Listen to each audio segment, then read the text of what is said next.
우리가 또 부끄러워하지 말아야 될 것도 있습니다.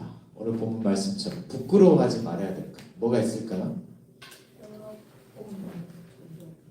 네, 그렇죠. 네, 복음을 부끄러워하지 말아야 되고 또 뭘 부끄러워하지 말아야 될까요? 오늘 38절 보니까 나와 내 말을 부끄러워하면 인자도 예수님도 아버지 영광으로 거룩한 천사들과 함께 올 때에 재림하실 때에 그 사람은 부끄러워할 것이다. 그렇게 얘기하고 계십니다. 그래서 우리가 부끄러워하지 말아야 될 것이 있는데 첫째, 예수님을 부끄러워하지 말아야 돼요. 여러분 티셔츠에다가 Jesus love 막 이런 거 써놓고 가면 부끄럽습니까? 부끄러워하지 말아야 됩니다. 또 복음을 주님의 말을 부끄러워하지 않아야 되고 또 예수님을 위해서 받는 고난을 부끄러워하지 말아야 된다고 성경에는 기록되어 있어요. 예수님과 예수님의 말, 복음과 그 다음에 주님을 위해서 받는 고난을 부끄러워하지 말아야 된다. 그렇게 얘기를 하고 계십니다. 오늘 본문 말씀을 좀 읽었는데 예수님께서 이제 죽으실 것을 얘기를 하고 계셔요. 제자들에게. 내가 이제 십자가에 못 박혀 죽고 또 이제 살아난다. 이제 그 얘기를 하시는데 베드로가 항변을 하죠. 안 됩니다. 주님 그럴 수 없습니다. 그렇게 얘기를 하니까 예수님께서 책망하시죠. 책망하시고 사탄아 내디로 물러가라 하고 사단을 꾸짖고 그 다음에 34절에 보니까 뭐라고 얘기하시냐면은 누구든지 나를 따라오려거든 누구를 부인해라? 자기 자신을 부인해라. 자기 자신을 모른다고 해라. 자기 자신을 거절해라. 자기 자신을 버려라. 부인해라. 그렇게 얘기를 하십니다. 왜 그 얘기를 하셨을까요? 나중에 베드로가 부인할 것을 예수님 아시니까 너 자신을 부인해라. 국현아 너 자신을 부인해라. 나를 부인하지 말고 예수님 부인하지 말고 예수님 부끄러워하지 말고 너 자신을 부인해라. 그렇게 얘기를 하시고 36절에 보니까 사람이 많이 온 천하를 얻고도 자기 목숨을 잃으면 무엇이 유익하여? 목숨 얘기를 하십니다. 목숨 얘기를. 죽음은 무슨 소용이냐? 여기서 죽음이라고 하는 것은 영적인 죽음을 얘기하는 거예요. 네 영혼이 죽으면 무슨 소용이 있겠느냐? 네가 너를 부인해야지 예수님을 부인하고 영적으로 죽으면 무슨 소용이 있겠냐? 죽음을 두려워하지 말아라. 그 얘기를 하죠. 목숨을 잃지 말아라. 영적인 목숨을 잃지 말아라. 많은 사람들이 처음에 예수님을 사랑하고 교회에 잘 나오다가 나중에 믿음을 저버린 사람들이 있어요. 많아요. 실질적으로. 주님 우리의 삶을 인도하시고 견인하시지만 실질적으로 보면은 자기 믿음을 버리고 떠난 사람들이 엄청나게 많습니다. 그럼 지옥 가죠. 자기 믿음을 버렸으니까. 그래서 38절에 이제 보니까 왜 사람이 죽어요? 왜 사람이 하나님을 부인해요? 38절에 보니까 나와 내 말을 부끄러워하면 부끄러워하는 것에서부터 시작되는 거예요. 부끄러워하는 것에서. 그러니까 내가 주님을 부끄러워하고 주님을 위해서 복음 전하는 걸 부끄러워하고 주님의 말씀을 부끄러워하고 주님을 위해서 고난당하는 것을 부끄러워하면 그것이 시작이 되어서 주님을 부인하기도 하고 환난을 당했어요. 왜 조집사님이 안 계시냐 그 얘기죠. 오시겠죠. 염려하지 마시고. 무슨 얘기하다가 그 말씀. 네, 그렇게 되는 거예요. 부끄러워하는 것에서부터 시작되는 거예요. 우리가 입술로 베드로와 같이 나는 주님을 모른다 부인하기도 하지만 우리는 이제 그런 환란이 우리 삶 가운데 없기 때문에 우리가 입술로 주님을 부인하지는 않죠. 내 예수님 안 믿어 이런 얘기를 안 해요. 그런데 실천적이라고 해요. 실천적으로 주님을 부인하는 삶을 많이 살아요. 주님을 부끄러워하는 삶을 많이 살아요. 이론적으로는 입술로는 주님 그러는데 실천적으로 우리가 삶의 모습을 보면은 주님을 부끄러워하는 모습, 주님을 부인하는 그런 삶을 많이 산단 말이에요. 그러한 것들이 우리 주님을 부끄러워하는 것에서부터 시작이 돼요. 잘 점검을 해봅시다. 오늘. 내가 주님을 부끄러워하는지, 부끄러워한다면 어떻게 이것을 해결해야 되는지 우리 한번 잘 말씀을 함께 잘 살펴보기로 합니다. 저는요 이 베드로가 주님을 3번 부인했잖아요. 그리고 주님을 저주하면서 맹세하면서 부인을 했어요.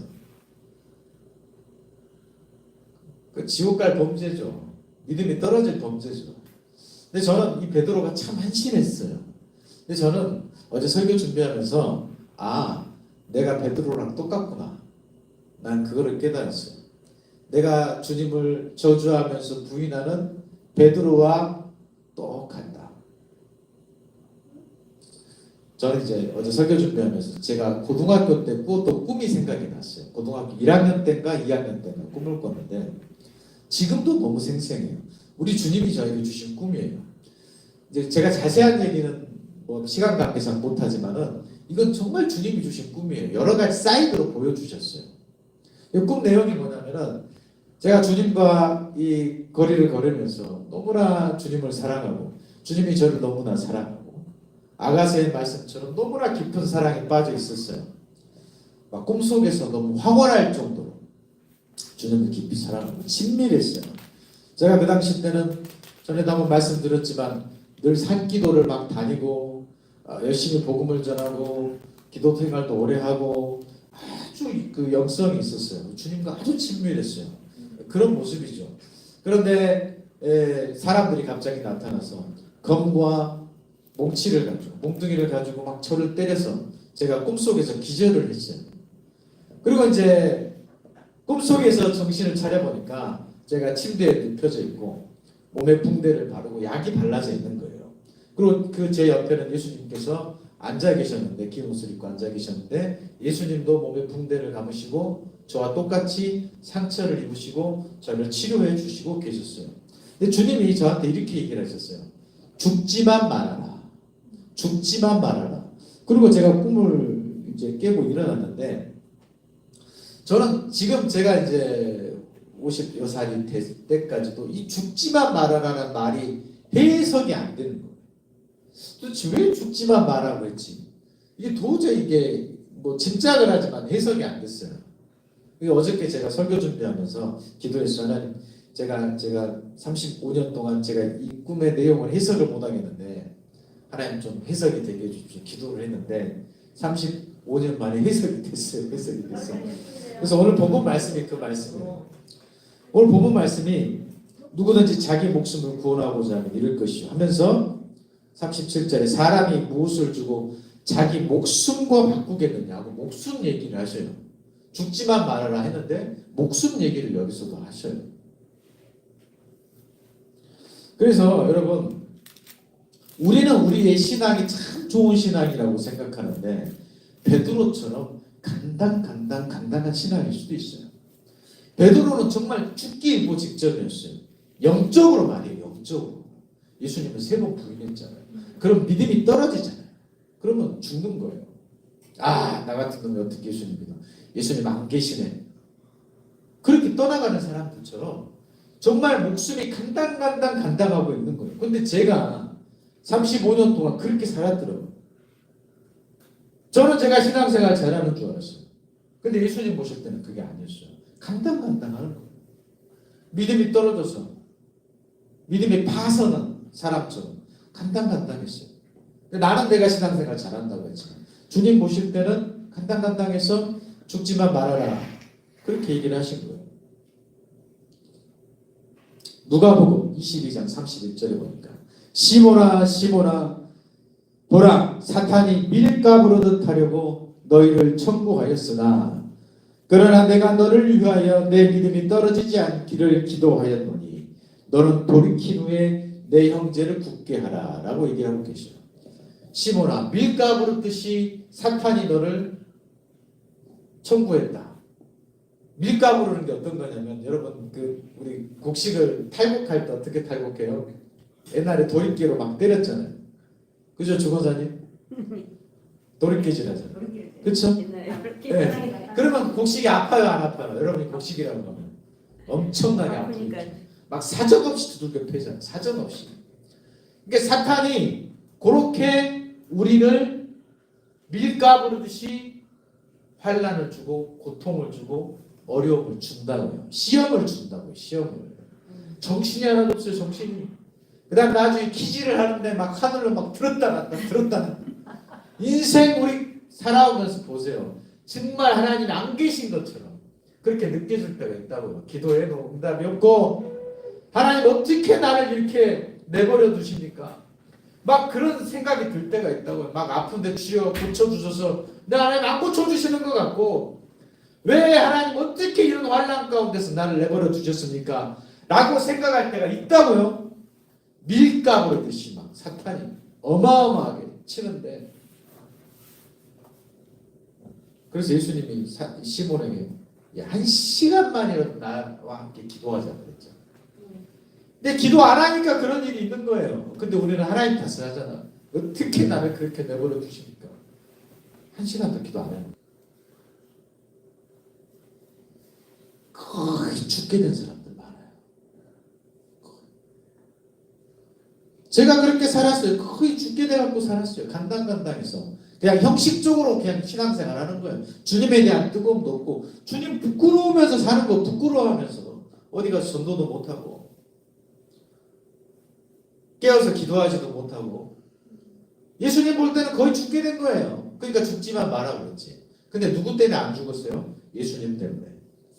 사탄이 너희를 청구하였다. 청구라는 거, 여러분 청구서 언제 써요? 여러분 뭐 물건 같은 거 파손했을 때 날아오잖아요. 청구서. 청구서는 주라는 거예요. 나한테.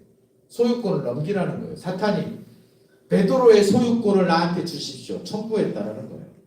얘는 주님을 3번이나 부인했어요. 얘가 천국 가면 되겠어요? 하고 청구했어요. 베드로는 제가 데려가겠습니다. 지옥으로 데려가겠습니다. 청구했다라는 거예요. 베드로와 같이 위대한 사도도 예수님 밑에서 3년 동안이나 훈련받았던 그 사도도 죽게 됐어요. 근데 예수님께서 그를 위해서 기도하셨잖아요. 그래서 그 믿음이 유지가 된 거예요. 그래서 내 믿음이 떨어지지 않기를 기도하였노니 주님이 우리를 위해서 기도하신 거예요. 죽지 말라고 죽지만 말라고 저한테 그렇게 말씀하셨던 것처럼 여러분 한 사람 한 사람 죽지 않게끔 하나님께서 유지시켜 주신 거예요. 그러니까 주님께 돌아올 수 있었죠. 근데 내가 주님을 부끄러워하고 기도하지 않으면 지금도 간당간당한 거예요. 너는 돌이킴을 해. 우리가 돌이켜서 내 형제를 굳게 해라. 이제 우리가 다른 사람들을 굳게 하는 사람이 돼야 됩니다.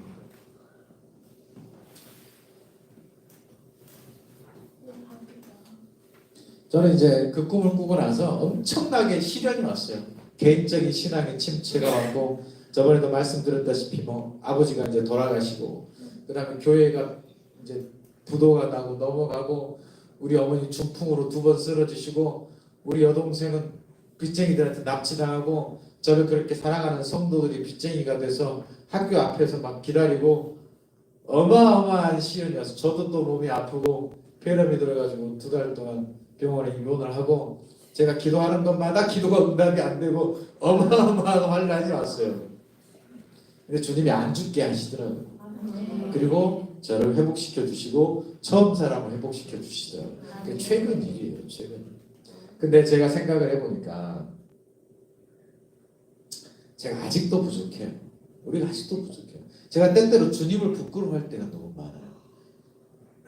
전도하는 게 부끄러울 때가 너무 많아요. 주님 부끄러워하는 것이죠. 그래서 우리 신앙이 주님을 부끄러워하는 신앙에서 이제 주님을 자랑하는 신앙으로 변화되길 원합니다. 우리가 그 좀 예수님의 고통에 대해서 생각해 볼 필요가 있는데 마태복음 26장 37절에 베드로와 세베대의 2 아들을 데리고 가실새 고민하고 슬퍼하사 38절에 이에 말씀하시되 내 마음이 매우 고민하여 죽게 되었으니 너희는 여기 머물러 나와 함께 깨어 있으라 하시고 그렇게 말씀하고 계세요. 여러분 예수님께서 십자가에 못 박히시기 전에 엄청나게 힘들어 하셨잖아요. 마음이 너무 고민돼서 죽게 되었다. 그 정도로 힘들어 하셨잖아요. 주님이 왜 힘들어 했을까요? 주님이 왜 힘들어 하셨을까? 땀방울이 핏방울이 될 정도로 힘들어 하셨잖아요. 주여 이 잔을 내게서 옮기시옵소서. 막 그렇게 기도하셨잖아요. 왜 그렇게 힘들어하셨을까요? 한번 얘기해 봅시다. 예. 이게 아프실 것 같아서. 또 저도 그렇게 생각했어요. 아, 예수님 인성이 있잖아요. 그 십자가가 너무 아프고 수치스러울 것 같아서 그게 이제 너무 힘들고 두려우셔서 그러셨을 거라고 지금까지 생각을 했어요. 근데 그것도 맞겠죠. 예수님 완전한 인간으로서 우리 가운데 오셨으니까. 저도 두렵지 않으면 안 되죠. 우리 인간을 대신해서 그렇게 받으셔야 되니까 두렵겠죠. 완전한 하나님이시면서 완전한 인간이셨으니까. 근데 어제 제가 잘 말씀을 봤어요. 예수님의 기도, 예수님이 그 십자가에 못 박히시기 잡히시기 전날 예수님의 행동을 보면요. 예수님이 십자가에 못 박힌 그 아픔에 대해서 말씀하신 게 한마디도 없어요. 못 벗기심을 당하고 채찍질을 당하시고 수치를 당하시는 거에 대해서 말씀하신 게 한마디도 없어요. 여러분 우리가 걱정되면 말하죠. 내가 너무 걱정되고 고통스럽고 힘들면 계속 그 말을 하게 돼 있어요. 그렇죠? 그렇지 않아요? 내가 내일 아파. 그럼 계속 그 얘기를 하잖아요. 내가 누가 걱정돼. 그럼 계속 그 얘기를 하잖아요. 여러분들 보면 다 그러시더라고요. 마음속에는 상처를 자꾸 얘기하시더라고요. 반말도 하고 반말도 하고. 왜? 내 마음속에 그것이 꽉 자리 잡고 있기 때문에 그래요. 걱정되는 거 얘기합니다. 예수님은 전날 밤에 한마디도 자기가 겪을 고난에 대해서 얘기하지 않았어요. 어떤 얘기 하셨는 줄 알아요? 제자들 걱정. 제자들이 배신할 거. 그 얘기 계속합니다. 기도할 때도 제자들을 위해서 합니다. 그러면 주님 왜 그렇게 마음이 힘들고 고통스러우셨을까? 배신당하니까. 여러분 인생 가운데서 가장 힘들었을 때가 언제냐? 인간관계 때문에 힘듭니다. 그렇지 않아요. 여러분 몸이 아팠을 때 제일 힘들어요? 아니 그렇지 않아요. 생각보다 그렇지 않아요. 여러분 돈 문제 가지고 힘들어요? 그것도 있겠지. 근데 돈 문제와 얽혀서 사람 때문에 힘듭니다. 그렇지 않아요? 내가 믿었던 사람, 내가 사랑했던 사람, 내가 모든 것을 주었던 그 사람이 나에게 대해서 아픈 말을 하고 상처를 주고 배신하면 그게 제일 가슴 아픈 거예요. 예수님이 얼마나 제자들을 사랑했어요. 근데 그 제자들이 자기를 파네. 자기를 저주하면서 부인하네. 여러분 예수님이 실패자같이 느껴지지 않았을까요? 그러시진 않겠지만 저 같았으면 제자들을 3년 동안 양육을 했는데 한 놈도 제대로 된 놈이 없어요. 다 도망가요. 다. 한 사람도 주님 곁에 있는 사람이 없어요. 다 주님 모른다고 배신하고 도망가요. 그 중에 수제자라는 놈이 제일 많이 저주하면서 배신하고 말을 했음에도 불구하고 너 배신할 거야. 말을 했음에도 불구하고 야 1시간만이라도 좀 깨어있어서 기도하자. 너 그대로 되면 너 분명히 나 배신해. 1시간만. 내가 죽게 됐다고. 내가 힘들다고. 내가 십자가에 못 박힌다고. 그러니까 1시간만 같이 기도하자고. 나를 위해서가 아니라 너네들을 위해서. 근데 한 놈도 1시간 동안 기도하는 놈이 없어요.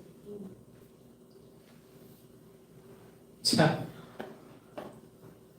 여러분 예수님 마음이 얼마나 아프셨겠어요. 예수님 마음. 그럼 우리는 어떡하냐? 우리도 똑같죠. 우리도 예수님 부끄러워하잖아요. 솔직히. 그런 때 있잖아.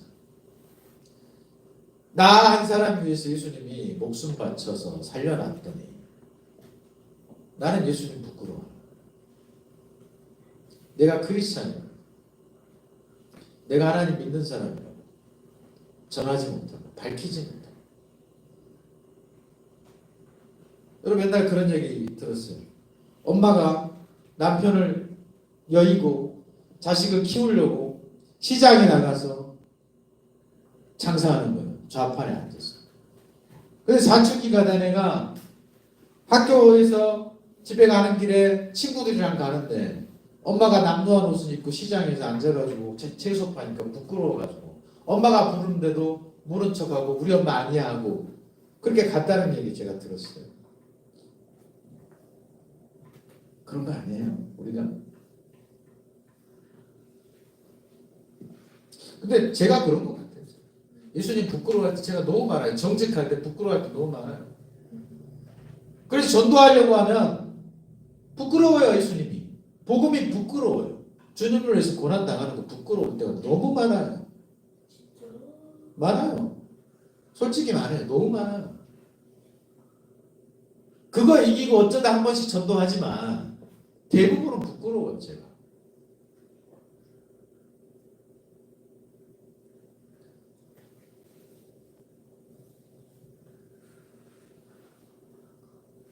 여러분 주님을 못 박은 사람이 누굴까요? 정말로. 빌라도의 병정들이 못을 박았을 거, 내가 못을 박았을 거. 제가 생각할 때 제가 못 박은 것 같아요. 빌라도 병정이 예수님 마음 아프게 하지 않았을 것 같아요.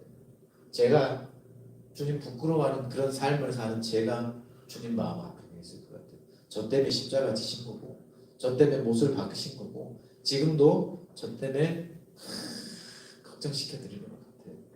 저 때문에 그런 모습. 여러분 주님을 부끄러워하는 것은 큰 죄예요. 다시 한번 오늘 본문 말씀. 누구든지 음란하고 죄 많은 세대에서 나와 내 말을 부끄러워하면 인자도 아버지의 영광으로 거룩한 천사들과 함께 올 때에 그 사람을 부끄러워하리라. 그렇게 얘기를 하고 있어요. 우리가 주님을 부끄러워하면 주님이 다시 오실 때 나를 부끄러워하신대요. 주님만 나를 부끄러워할까요? 아니 천사들도 나를 부끄러워할 거예요. 야, 쟤는 주님이 그렇게 해서 쟤를 살려주셨는데 쟤는 평생 주님을 부끄러워하고 살았네. 나도 쟤 부끄럽다. 천사들만 부끄러워할까요? 천국에는 성도들이 다 부끄러워할 거예요. 저는. 주님이 저를 살려주시고 수많은 사람들이 순교의 피를 흘려서 수많은 전도자가 수많은 사람들이 저를 위해서 기도했는데 저거는 자기 혼자를 위해서 살다가 복음 한번 전하지 못하고 주님 부끄러워하다가 이제 올라왔네. 아이고 같은 성도로서 부끄럽다. 그럴 것 같아요. 그리고 제일 부끄러운 거는 제 자신이 부끄러울 것 같아요. 여러분 주님을 부끄러워하는 거는 내 자신을 부끄러워하는 거예요. 내 자신의 정체성을 부끄러워하는 거예요. 내가 크리스찬이 된 것을 부끄러워하는 거예요. 내가 나를 부끄러워하는 거예요. 그래서 우리는 주님을 부끄러워하는 걸 멈춰야 돼요. 내가 주님을 평상시 때 부끄러워하는데 나중에 총칼 든 사람이 너 예수님 안 믿으면 죽어? 그럼 우리가 그때 예수님 안 부인하겠어요? 베드로처럼 저주하면서 부인하지 않겠어요? 천만의 말씀. 내가 내 삶 가운데서 주님을 부끄러워하면서 정말 위기의 순간에 저 그리스도가 올 때에 환난이 올 때에 내가 주님을 위해서 주님 부인하지 않고 죽을 수 있겠어요? 아니에요. 그렇게 못해요. 오늘의 삶이 미래의 나를 결정하는 거예요. 그러니까 우리도 다 주님을 부인하는 삶을 살고 있는 거예요. 베드로처럼. 여러분 신사참배 얘기 제가 하죠. 일제시대 때 신사참배 목사님들 다 하셨죠. 장모님 다 하셨어요. 그 당시 때 목사님들 신앙이 지금 목사님보다 더 좋습니다. 일제시대 때 환난과 핍박을 이기고 그리고 신앙생활 하시는 뜨거운 신앙의 시대 아닙니까? 다 신사참배였다고. 그리고 신사참배 안 하신 목사님들 장로님들이 나중에 일제 끝나고 나서 회개하라고 그랬어요. 장로부 총회에서 회개하시오. 회개 안 했습니다. 공개적으로. 회개 안 하고 오히려 정죄했습니다. 그리고 쫓아냈어요. 끝까지 신사참배 안 하는 사람들을 장로교 총회에서 쫓아냈다고요. 그 사람들이 쫓겨나가지고 만든 총회가 고신이에요. 고신. 그리고 고신 존경합니다. 주기철 목사님 누가 쫓아냈어요? 장로교에서 이 총회에서 쫓아냈어요? 이단으로 정죄하고 쫓아냈어요? 그게 한국교회 모습이에요. 근데 지금 또 신사참배와 같은 고난이 있으면 우리가 신사참배 안 할 것 같습니까? 제가 볼 때는 거의 다 신사참배합니다. 목숨 앞에서 다 목숨 구걸합니다. 왜? 지금 내가 주님을 부끄러워하는 삶을 사는데, 복음을 부끄러워하는 삶을 사는데, 고난을 부끄러워하는 삶을 사는데, 거기서 주님 부인하지 않겠냐고요. 여러분, 주님을 부끄러워하는 것은 큰 죄예요. 우리가 결단해야 돼요. 내가 주님 부끄러워하지 않겠습니다. 고난 받더라도, 어려움이 있을지라도 내가 주님 부끄러워하지 않겠습니다. 근데 참 아이러니컬한 것은 우리 주님은 나를 부끄러워하신 적 없다는 거예요. 히브리서 2장 11절 거룩하게 하시는 이와 거룩하게 함을 입는 자들이 다 근원에서 한 근원에 서단지라. 그러므로 형제라 부르시기를 부끄러워하지 아니하시고 그랬어요. 우리 주님은 나를 부끄러워하지 아니하십니다. 나의 신랑인 것을, 나의 형제인 것을, 나의 주인인 것을, 나의 신랑인 것을 우리 주님은 한 번도 부끄러워하시지 않는데요. 부끄러워하지 않는다는 건 무슨 뜻이에요? 자랑스러워 하신다는 거예요. 우리 하나님도 마찬가지예요. 하나님도 하나님이 그들의 하나님이라 일컬음을 받는 것을 부끄러워하지 아니하시고 히브리서 11장 16절 하나님 우리 부끄러워하지 않으세요. 우리가 그렇게 죄 많고 우리가 그렇게 주님을 배신하고 우리가 그렇게 주님 뜻대로 살지 않은데도 주님은 우리를 부끄러워하시지 않는데 욥기 1장 8절에 보니까 하나님이 사탄에게 자랑하세요. 누구를? 욥을. 우리를 자랑하신다고. 천사들과 사단들과 모든 천국에 먼저 간 성도들 앞에 하나님이 누구를 자랑한다고요? 우리를 자랑하신다고요. 야, 너 내 종, 내 사랑하는 딸, 누구 내 사랑하는 아들을 주의하여 보았느냐? 그와 같이 온전하고 정직하여 하나님을 경외하며 악에서 떠난 자는 세상에 없느니라. 라고 한 사람을 주님이 지금 자랑하신대요. 야, 그런 사람 본 적 있어? 주님이 자랑하신다고.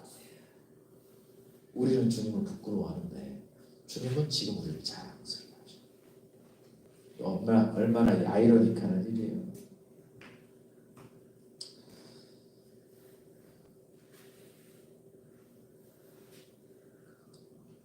우리가 주님만 자랑하면 세상을 자랑하지 않고 세상 자랑하지 않으면 주님을 부끄러워하지 않을 수 있어요. 내가 세상을 자랑하면 주님을 자랑할 수 없고 세상을 자랑하면 주님을 부끄러워하지 않을 수 없어요. 주님을 부끄러워하는 것은 내 자신을 부끄러워하는 거예요. 온 하늘의 성도들과 천사들과 예수님이 마지막에 부끄러워할 거예요.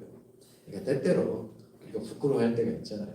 복음 전하기 싫고 그 거절감이 너무 힘들 때 우리는 그 부끄러워하는 거거든요. 그럴 때마다 여러분 오늘 하나님께서 우리께서 주신 말씀을 생각하면서 부끄러움을 떨쳐버리고 주님을 자랑스럽게 전도하는 여러분 되시길 바랍니다. 아멘. 여러분 너무 훌륭하세요. 우리가 이제 반성하자고 제가 이제 어떻게 보면 책망적으로 저 스스로 얘기를 했지만 너무 자랑스러워. 저도 여러분 너무 자랑스럽게 생각합니다. 우리 교회 성도님들처럼 이렇게 전도하시고 또 주님의 어떤 말씀을 전하는데 열심히 하시는 분들이 없어요. 한 분 한 분 뭐 거론하면 뭐 다 부족하죠. 늘 돌아가면서 이렇게 전도하시고 또 우리 이보석 집사님도 우리 또 친구 한 사람 이렇게 주중에 데리고 나와서 소개시켜주고 전도하시고 그렇게 뭐 한 사람 누구 하나 없이 다 그렇게 전도가 돼서 열정적이죠. 그래서 이제 그랬으면 좋겠어요. 우리가 일주일에 30분은 전도했으면 좋겠어요. 아멘. 여러분 혼자 전도하기는 어렵잖아요. 그렇죠? 그러니까 여러분 시간을 정하셔가지고 30분은 저랑 같이 전도를 하시면 좋아요. 평일날 제가 이제 여성을 상대로 전도하기가 어렵잖아요. 그게 굉장히 근데 지금 참 저는 여자들이 부러워요. 진짜 난 여자들이 너무 부러워. 난 여자로 태어나고 싶어. 근데 그게 한이야. 왜? 왜 그러냐면 전도하는 여자들이 진짜 10배는 믿겨. 진짜 내가 전도하면서 내 여자로 태어나지 못한 게 너무 한이다. 진짜 전도하기가 남자는 너무 어려워요. 10배는 어려워. 여자들은 금방 친해져요. 그래서 길거리에 가가지고 아 언니 막 팔짱 끼면 금방 친해져. 남자들은 그게 안 되잖아. 그리고 또 제가 여자분한테 전도하려면 여러 가지 장벽이 있어요. 이상한 사람 아닌가부터 시작해서 제가 너무 애정을 표현하기도 어렵고 어떻게 뭐 팔짱을 낄 수도 없고 요즘에 뭐 잘못 손대면 뭐 철창 성추행 막와 요새 너무 남자들이 너무 전도하기 어렵습니다. 제가 막 어린이 옛날에 전도하는데 진짜 막 성추행범으로 몰릴까 봐 얼마나 긴장하면서 하는지 몰라요. 제가 놀이터에서 야 배드민턴 애들 치고 있길래 한번 아저씨랑 한번 칠까라는 말 했다가 진짜 막 전교에서 제가 이상한 아저씨로 막 그렇게 소문이 난 적도 있어요. 막 갑자기 막 우리 학부 형들이 다 웃어요 저 보면서 그랬다면서요 막 그러면서 너무 그러니까 그 아버지가 저보고 와가지고 당신 도대체 누군데 내 딸이랑 배드민턴을 치려고 하냐고 와 제가 요즘엔 너무 힘들어요. 그래서 사실 전도는 여성들이 되게 하기 쉽거든요. 교회도 한 7, 80%다 여성이잖아요. 저랑 같이 누가 가줘야 돼요. 30분만 같이 가주면 좋아요. 제가 이제 오늘 또 오면서 몇 사람 이렇게 말 걸고 막 그러거든요. 근데 본격적으로 참 말하기 어려워요. 혼자 가면 굉장히 어렵잖아요. 여러분이 30분씩만 시간을 내주세요. 아멘? 네. 아멘? 그래서 여러분 딱 시간 될 때 30분만. 그래서 이제 뭐 여러분 상황에 맞춰가지고 토요일이든 아니면 소개를 시켜주시든 일주일에 30분만 내가 주님을 부끄러워하지 않고 목사님과 함께 전도하겠다. 또는 여러분들끼리 전도하겠다. 그걸 딱 결단을 하셔요. 알겠습니까? 아멘. 아멘? 아멘. 아멘 안 하는 사람들. 이게 아멘 안 하는 아멘. 한국전 아멘 하죠. 아멘. 아멘. 고등학생들 친구도 30분만 전 혼자 전도하기 어렵잖아. 우리 아버지야. 부끄럽습니까? 부끄러워하면 안 된다니까. 나를 부끄러워하면 주님을 부끄러워하는 거예요. 우리 주권사님도 사이랑 30분만 전도하는 거예요. 인생이 바뀝니다. 이제. 여러분 제가 누구를 막 칭찬해줬다고 막 이렇게 좀 이렇게 배 아파하지 마세요. 제가 돌아가면서 칭찬해줍니다. 어제 이명기 권사님하고 제가 그 전도를 하는데 진짜 제가 깜짝 놀랐어요. 진짜 이게 안녕하세요라고 이렇게 인사하는 것부터 나랑 달라. 사실 안녕하세요에서 모든 게 결판이 되거든요. 내가 긴장해서 안녕하세요 그러면 그냥 지나가는 거예요. 근데 안녕하세요가 너무 화내가지고 제가 딱 전도 방법을 딱 한 번 가르쳐줬는데 두세 번 반복했는데 그냥 그걸 그냥 스펀지처럼 딱 습득을 해가지고 그냥 가가지고 막 전도를 하는데 물론 지금 막 어떤 거절감이라든지 이런 건 좀 힘들다고 하시더라고요. 이렇게 막 그런 아직 담대함은 좀 부족하시는데 이 딱 교수가 되려고 준비하셨던 분이야 말빨이 장난이 아니야. 딱 가르쳐 준 거 막 이상으로 막 저는 이명기 원사인데요. 교회 다니신 적 있으세요? 왜 못 나오셨어요? 어떻게 한번 여쭤봐도 될까요? 막 그러면서 계속 따라가요. 막 여기 갔다 저기 갔다 전도를요 어저께 3번째 하신 거예요. 3번째. 근데 제가 볼 때는 전도 연사가 있으셔요. 옛날에 한 번 하셨다고 옛날에. 그래서 그것까지 포함하시면 평생에 3번째신데 제가 볼 때는 한 3,000명은 전도하실 거예요. 진짜 전도 연사가 있으시죠. 근데 여러분 다 마찬가지. 여러분들도 다 전도 연사가 있어요. 제가 오늘 이명기 권사님만 딱 특별히 칭찬을 드렸는데 다음 주엔 제가 다른 분도 칭찬을 드릴게요. 배 아파하시면 안 돼요. 다 서로를 자랑스럽게 생각을 해야 된다. 아셨죠? 딱 30분 결단하셔서 30분만 하면 놀라운 역사가 일어나요. 진짜. 여러분 사람들이요 저를 굉장히 전도를 많이 하는 사람인 줄 알아요. 그래서 막 뭐 어떤 목사님이 막 저한테 이 목사님한테 전도 배워 그러면서 이 목사님한테 한번 들어봐. 제가 차차 말씀드릴게요. 막 그래요. 전도를 엄청나게 많이 하는 사람 알려져 있어요. 근데 사실 많이 안 해요. 제가 일주일에 1시간밖에 안 해요. 그 다음에 이제 길 가다가 보통 차 타고 다니잖아요.